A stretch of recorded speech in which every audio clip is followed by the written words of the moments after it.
Nouveau kit de caméra Aozu en test sur la chaîne. Le kit Solarca Max System de caméra extérieure avec panneaux solaires pour une autonomie totale en énergie, une base qui sert de pont et de stockage, ainsi qu'une IA toujours aussi redoutable. Une différence quand même avec le kit que je vous avais présenté précédemment sur la chaîne est que ces caméras sont fixes et non pas motorisées rotatives. Toutefois, il existe aussi d'autres subtilités à prendre en compte. Je démarre par la présentation du kit et des accessoires fournis. Les deux caméras solaires sont accompagnées par des panneaux solaires. Cette fois, on peut les disposer un peu plus loin puisqu'ils ne sont pas intégrés directement aux caméras. On a une longueur de 2 mètres environ avec les câbles USB-C. Ensuite, on aura tout ce qu'il faut pour placer ces caméras à l'extérieur. Les vis, les chevilles de fixation et les supports inclinables qui vont bien.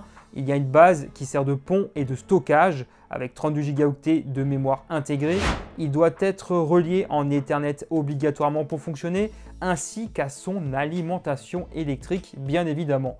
Aozu fournit aussi 2 autocollants pour signaler la présence du kit de surveillance, ainsi qu'une notice explicative. Les caméras en elles-mêmes ne sont pas d'une très grande taille, la façade cache les objectifs, ainsi que des LED infrarouges et des mini-projecteurs pour les 2 modes de vision nuit disponibles. Il y a un cache en caoutchouc qui niche un USB-C pour y relier le panneau solaire et il y a aussi un bouton de synchro, je vais y revenir ensuite. Comme ce sont des caméras fixes, il est important de noter qu'ils ont des objectifs grand angle, 166 degrés pour information, ce que je trouve intéressant, on le verra ensuite.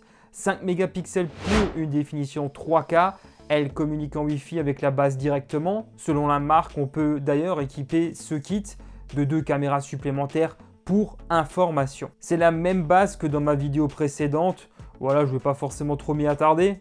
Il est aussi bon de noter que l'on peut communiquer dans les 2 sens avec ces caméras puisqu'elles intègrent micro et haut-parleur. Je vais maintenant vous faire le tour complet de l'application. Je vais vraiment là tout vous expliquer, mis à part l'initialisation, car c'est exactement la même procédure que la fois précédente. Si ça vous intéresse vraiment, je vous renvoie vers cette vidéo. Voilà, donc là, on va être sur la page d'accueil. On peut voir donc qu'il est indiqué qu'il y a 3 caméras. En réalité, il n'y a réellement que 2 caméras parce qu'en fait, il compte aussi la base qui va avec. Donc forcément, ici, on va avoir 3 appareils qui vont s'afficher. On peut toujours accéder au flux direct, tout simplement en appuyant dessus. On aura ainsi accès à plusieurs fonctionnalités. Là, par exemple, dans le menu, je vais pouvoir, par exemple, le mettre en plein écran, bien évidemment, avec également accès à certains réglages et options. Ici, je vais pouvoir revenir en arrière dans l'historique. Alors, il va y avoir 2 possibilités. Un historique disponible directement dans le cloud. Là, ce sera payant. Je vais d'ailleurs vous montrer peut-être les tarifs tout de suite. Voilà, donc là, vous allez tous les tarifs qui sont disponibles. Il y a un essai qui est gratuit pendant 7 jours pour stocker les vidéos dans le cloud.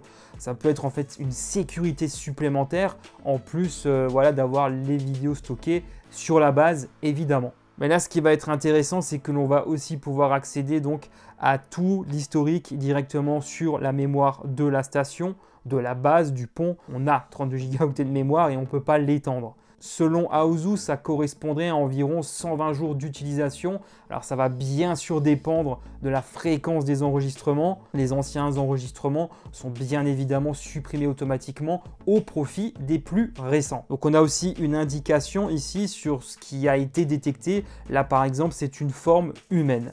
Donc il y a quelqu'un qui est passé devant la caméra, tout simplement. Donc là, je vais revenir en arrière, on va à nouveau afficher le flux direct. Ça va être assez rapide, hein. L'affichage du flux se fait assez rapidement. Et là, je suis en Ultra HD en plus. On peut bien sûr modifier la qualité du flux et passer par exemple en SD. Là, je peux aussi faire un enregistrement manuel, voilà, pourquoi pas. Ça va être stocké directement sur la mémoire du smartphone, ça il faut le savoir, et non pas ici sur la mémoire de la station. Je peux aussi faire voilà, une capture d'écran, pourquoi pas, activer ou désactiver le son. En dessous, on va retrouver aussi des options pour l'éclairage. Là, je peux allumer manuellement l'éclairage. Bon, là, on est en plein jour, on ne va pas s'en rendre compte. Là aussi, on va pouvoir modifier sa voix. C'est-à-dire que quand on va communiquer, la voix sera modifiée pour ne pas être reconnue par les personnes à qui on s'adresse au moment où on va lancer la conversation. On va aussi pouvoir lancer manuellement l'alarme. Donc, la sirène va retentir à l'extérieur. On va aussi pouvoir accéder à une fonction alerte Donc là, la caméra va parler en français. On va avoir quelques exemples comme veuillez laisser l'exprès à la porte. Donc ça voulait dire, je pense, le colis. Ça a été mal traduit, là il faut le souligner. Ou alors elle va dire également qu'est-ce que tu fais s'il y a quelqu'un, un inconnu qui se présente devant la caméra. Ou on a également la dernière phrase qui va être veuillez partir maintenant. Ça c'est plutôt pratique parce que ça permet comme ça de lancer une alerte vocale sans avoir à le faire soi-même. Ensuite, je vais maintenant accéder aux réglages de la caméra. Alors, on va accéder aux mêmes fonctionnalités sur les deux caméras. Là, je vous en affiche qu'une seule. Et on peut mettre des réglages différents aussi en fonction de la caméra et de l'endroit où on la met. Là, par exemple, caméra allumée, parce que si je peux également la mettre en veille, il faut le savoir. Là, je peux la désactiver. Elle va arrêter de fonctionner à l'extérieur. On peut aussi partager les caméras avec d'autres personnes et accorder des permissions. Donc on peut faire un partage par email, donc il faut bien sûr que la personne crée un compte chez Aouzou pour pouvoir le faire. On a ensuite la détection de mouvement. Alors j'ai souvent vanté les mérites de l'IA chez Aouzou parce que c'est vrai que c'est quelque chose sur lequel il communique beaucoup, c'est quelque chose sur lequel il travaille beaucoup, il faut le savoir. Donc là par exemple je vais pouvoir mettre une zone de détection tout d'abord. Donc là il va m'afficher l'image de la caméra et je peux ajouter des zones comme ça. Là, je peux l'appeler zone 1, on peut changer le nom si on veut. On peut ajouter une autre zone. Donc, ça permet comme ça de finement déterminer sur quelle zone il faut agir au niveau de la détection. Voilà, donc là, je reviens en arrière. Au niveau de la détection, je peux le faire sur humain uniquement. Moi, personnellement, c'est ce que je vais privilégier parce que je veux être prévenu que lorsqu'une personne passe devant la caméra. Et on peut aussi ajuster la sensibilité de la détection. Alors soit il y a un ajustement qui se fait automatiquement, ou alors si je le désactive, on va avoir une plage de détection de l'appareil étendu, des événements enregistrés sont augmentés. Voilà, donc ça peut être plus ou moins proche. Après là, c'est vraiment à vous de voir, tout dépend où vous allez installer la caméra. Pour l'instant là, je vais le laisser sur automatique. Je vais revenir en arrière. Alors juste encore un mot sur la détection de mouvement. Alors pour ma part, ça fonctionne très bien. Simplement, avec l'une des deux caméras, j'avais eu une série de fausses alertes. Tout simplement parce que j'avais mis mon petit four à tarte flambée. Voilà, j'habite en Alsace, obligé. Donc, je l'avais mis à proximité de la caméra et avec la bâche qu'il y avait dessus, c'est vrai que ça imitait un petit peu une forme humaine. Donc, dès qu'il y avait du vent, il me détectait quelqu'un. Alors, ensuite, je l'ai décalé. Je ne l'ai pas laissé dans le champ de vision de la caméra parce que ça n'arrêtait pas de m'emmerder au niveau des alertes.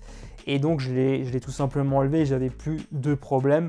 Donc ça, voilà, c'était un peu une mauvaise expérience, mais ça m'est arrivé que pendant quelques jours parce que je l'avais laissé un petit peu traîner. Et quand je l'ai enlevé, j'avais plus de fausses alertes.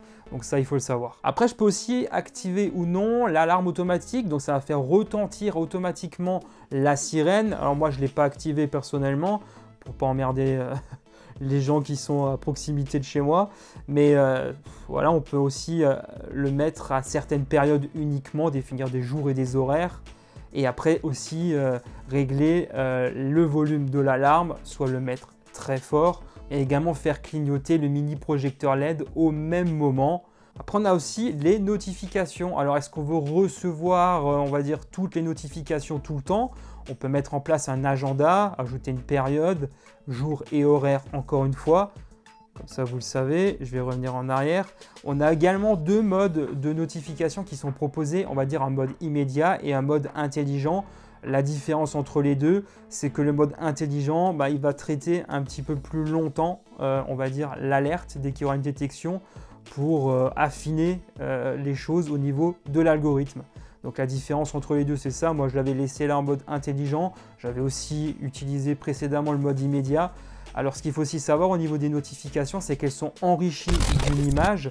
Ça, tout le monde ne le propose pas. Comme ça, on sait d'un coup d'œil si ça vaut le coup ou non d'ouvrir l'application pour voir ce qui se passe.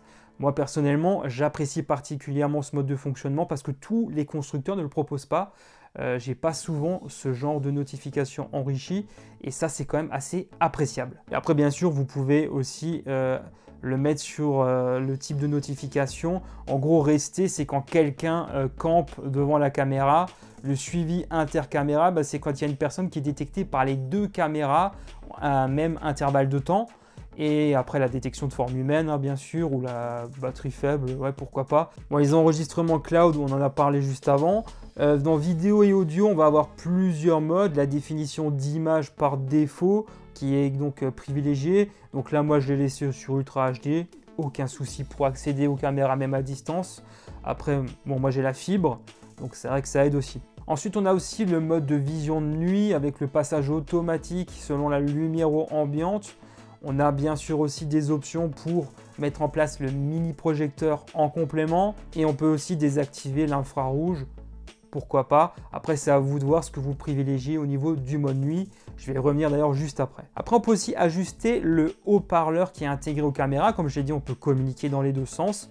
Ça fonctionne bien, c'est compréhensible, même à une certaine distance, quand on est à 2-3 mètres devant la caméra. Aucun souci pour se comprendre. On a ensuite les paramètres de confidentialité. Alors par défaut, on peut enregistrer le son qui sont captés par les caméras. Ça, c'est aussi à vous de voir. Vous pouvez l'activer et le désactiver. On peut définir des zones de confidentialité. Ça aussi, ça peut être un plus non négligeable pour éviter de filmer chez les voisins. Donc là, je vais le faire par exemple. Je voudrais qu'il m'ajoute une zone de confidentialité juste ici par exemple. Donc là, je vais l'enregistrer et donc je vais avoir un masque noir. Ça va masquer en fait donc les habitations qui sont à proximité, les lieux de passage, etc. Donc moi, je conseille de le faire pour respecter tout simplement l'intimité de vos voisins, hein. C'est quand même important. Ensuite, on va avoir la gestion de la batterie. Là, comme il est indiqué, il y a recharge en cours via le panneau solaire, bien évidemment. Je suis à 100%, pas de souci là-dessus. Je suis toujours à 100%. Ensuite, le mode d'enregistrement, on va avoir le mode économique qui va en fait tout simplement limiter les enregistrements de chaque clip vidéo parce que les caméras n'enregistrent que sur détection de mouvement de forme humaine tel que vous l'avez défini dans les réglages. Et ça va être donc sur des clips vidéo de 20 secondes au maximum à partir du moment où il y a une détection. Ensuite, vous allez avoir le mode de détection intelligente. Moi, c'est ce que je privilégie tout simplement parce qu'il n'y a pas de souci avec la batterie. Donc là, ça va enregistrer des clips plus longs qui vont aller jusqu'à 60 secondes. Vous allez avoir également des veilles programmables si vous voulez que les caméras, par exemple, ne fonctionnent pas à certains moments de la journée. Là, c'est à vous de voir. On peut activer ou désactiver les témoins lumineux LED donc sur les caméras. On a aussi la possibilité de les utiliser avec les assistants vocaux. Ça, j'avais déjà présenté à plusieurs reprises. Ensuite, on a d'autres informations qui sont liées aux mises à jour. Des fois, il peut y avoir des mises à jour, hein, bien sûr. Ou également des actions pour redémarrer l'appareil ou supprimer le PNF si vous ne souhaitez plus l'utiliser. Ensuite, je vais revenir en arrière sur la page d'accueil. Et cette fois-ci, je vais accéder au pont, à la base de réception. Ici, on va voir quelques informations, mais il n'y a pas énormément de choses. Je vais voir dans les détails. Là, on voit que j'utilise 6,8 gigaoctets. Ça va correspondre à... Là, je l'utilise maintenant depuis un peu plus d'un mois, pour information. Ensuite, il faut aussi noter que ces caméras ne sont pas compatibles OnVIF ou autres à titre d'information. Ça, je sais que certains me le demandent parfois. Concernant l'audio et la vidéo, c'est bon pour un produit destiné à la vidéosurveillance. Comme d'habitude, ma voix est captée directement par l'une des caméras. Comme ça, pas de surprise, vous avez un aperçu complet, aussi bien de jour comme ici, à l'écran, bon niveau de détail. Si quelqu'un passe devant l'objectif, il sera clairement identifié, aucun problème me concernant. Attention au contre-jour au moment de l'installation de la caméra. De nuit, on aura les deux modes de vision nuit. L'infrarouge qui offre une image convenable à bonne distance de la caméra, je dirais 7-8 mètres peut-être. Bonne visibilité dans l'ensemble, le mini-projecteur qui fait le taf aussi, avec une assez bonne luminosité, mais quand même moindre que d'autres modèles mieux équipés chez Aozu. C'est un point à souligner. En tout cas, c'est assez correct, je trouve. Dites-moi ce que vous en pensez de votre côté. En cas de coupure de courant, que se passe-t-il? C'est exactement le même scénario que le kit précédent. Les caméras vont continuer de fonctionner puisqu'elles sont sur batterie, mais il n'y aura plus aucune backup, plus aucune sauvegarde des enregistrements vidéo, que ce soit en local ou sur cloud, ce sera tout simplement plus possible. Qu'est-ce qui se passe en cas de coupure de connexion Internet? Les enregistrements des différents événements, etc., ça va continuer au niveau du pont. Qu'il y ait Internet ou pas, là-dessus, rien ne change. En revanche, on ne recevra pas de notification au moment où la connexion Internet sera rétablie s'il y avait eu des événements pendant la coupure. On n'est d'ailleurs pas non plus averti par notification s'il y avait une coupure d'accès au niveau du pont.